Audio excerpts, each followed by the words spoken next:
Hello everyone and welcome back to Marty Motoring. Today we're going to be doing a couple upgrades from FredTech on my Lexus IS350, so let's check them out. So this is my friend Freddy. He runs FredTech and also PoorManMods on YouTube. You might have seen him in another video I have. And Freddy actually has a 2008 Lexus ISF and he has some mods on that. You can check it out on his channel, PoorManMods. I have two products that I make for the IS platform, a brake master cylinder brace and an LED trunk light. Now, any of you guys with an IS, you know the trunk light is pretty pathetic. It hardly lights up anything. It's super dim back there. So what I make for this car is a 100% plug-and-play solution. It's 28 inches long and it sticks to the carpet trunk liner. It's not 3M tape, it's actually Velcro on the back, so it will adhere to the carpet. And it lights up the whole trunk super bright and even. And this one even changes color, so you can do red, white, blue, pink, purple, whatever. And this master cylinder brace is a bolt-on solution. Bolts right to the strut tower, and you butt it right up against the master cylinder. And it prevents flexing in the firewall, which gives you better pedal feel. And theoretically, it improves the energy going to the brake pads because it's not getting absorbed by the flex in the firewall. Super cheap and easy bolt-on solution. Here is the master cylinder brace. It has this adjustable bolt here and the bracket. It's very nice and simple design, but should work well. And here is the LED strip that changes colors. Comes with a remote to change the different colors, and it plugs right in to the factory bulb for the trunk light. So this has 42 color changing LED chips on it, so it's a quality strip, and with the remote you get a bunch of different options for color changing, brightness, on and off, and everything like that. So here's my dirty engine bay. This is where the master cylinder brace will be installed. This is just the relay box here, it has a couple relays in there. And we will be relocating this to install the brace. So first things first, we'll have to remove the bolts that hold in the box. Now there's kind of two ways that you could go about doing this. The way that I prefer is to kind of rotate this relay box and drill a hole here and mount it here. That's the method I prefer. If you don't want to drill, you could bolt this back down on top of the master cylinder brace. It doesn't look the best, but if you really don't want to drill into it, that is an option that you could do. We'll probably be doing the drilling a hole and relocating it just for a cleaner, more secure look. So basically what we're going to be doing, you lift up on here, and we're going to be drilling a hole here to mount it to this stud right here. Just like that. And actually, I like that placement better than the factory placement, to be honest. Yeah, then you have to pop this clip off. You can use a flathead screwdriver or like a trim panel removal tool. Just pop that out. All right, you can just put the master cylinder brace right over the stud, and you can use the factory nut. Pretty simple. And then to adjust it, thread out the bolt and kind of put a little bit of preload onto the master cylinder itself.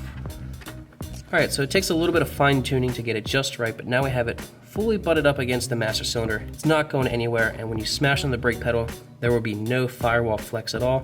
And so this is really gonna brace it up a whole lot. So now the last part will be to relocate the relay box. Yep, so we're gonna go with the re-drilling route. And like I said earlier, if you don't wanna re-drill it, you could, if you really wanted to, just do that. Put the nut back on there, but I just don't think it looks that good. So we are going to do the relocation method so you can see the brace and have the relay box right there.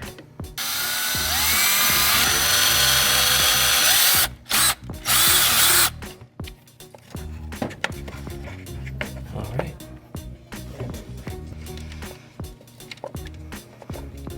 Tightening this down and securing the relay box.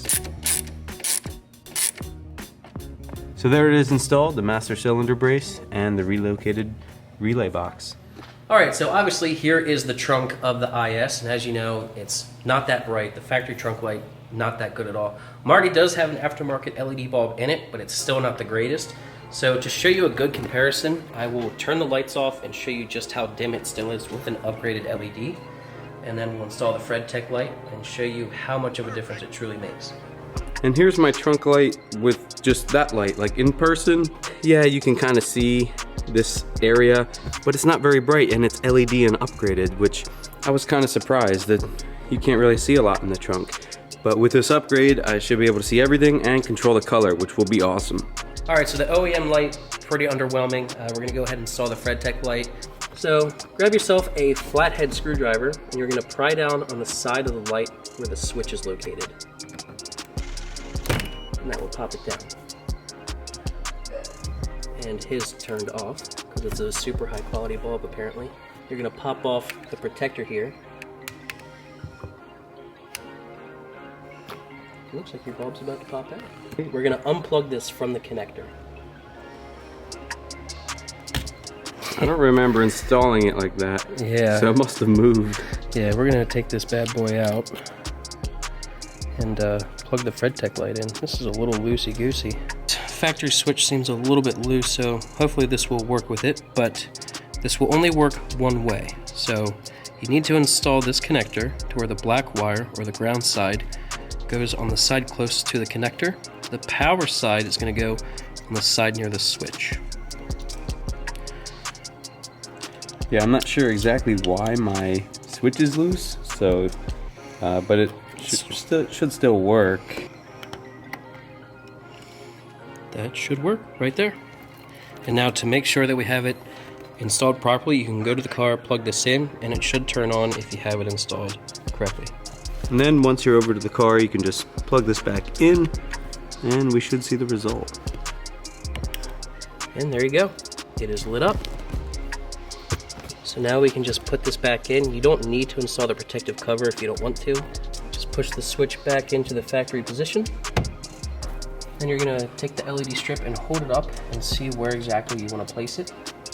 And it is Velcro, so if you don't put it in the spot that you want, it easily pulls off and you can relocate it, which is a really nice feature.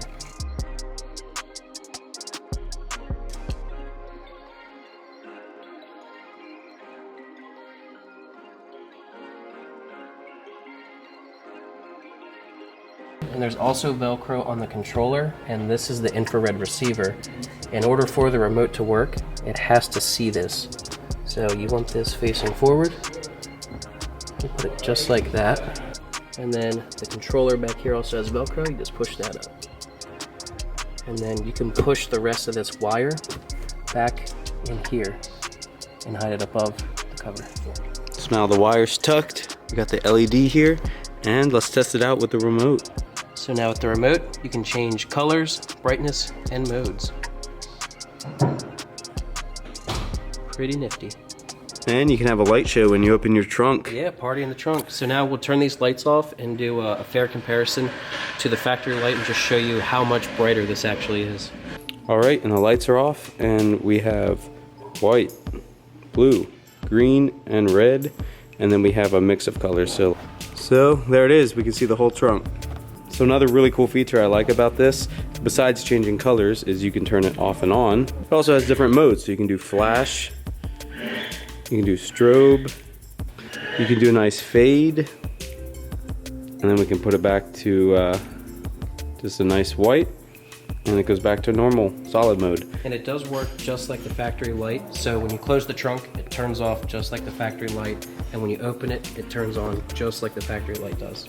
So here is my center pass-through. So there is the light on when the trunk is open, and it goes off when you close the trunk, so just like the factory. So we installed the FredTech light in the trunk, and we installed the master cylinder brace up here in the engine bay, and our FredTech installs are complete. All the links for these will be in the description below, so check those out. So big shout out to Freddy for helping me out with these installs on my car. Just nice little things, but every little thing makes a difference. Check out PoorManMods, that's his YouTube channel. Yep, I got a 2008 ISF that I've done a bunch of work to, and also this ugly 1JZ Mark III Super. If you guys are into Supras, it's kind of my street race car. Makes a lot of boost. Yeah, makes really cool sounds. If this is your first time seeing one of Marty's videos, make sure you also subscribe to him. So subscribe to both of our channels. We both make awesome Lexus content, and yeah, give both of us some love. Yeah, check his channel out if you're coming from my channel. If you found this video from his channel, check his channel out. He makes all kinds of stuff, and hopefully we can do some more videos in the future. Totally. If this is your first time on Marty Motoring, hit that subscribe button, click like if you enjoyed this video and found it helpful. Be sure to check me out on Instagram at Marty Motoring. And as always, leave a little rubber on the road. Well, what if your car doesn't run?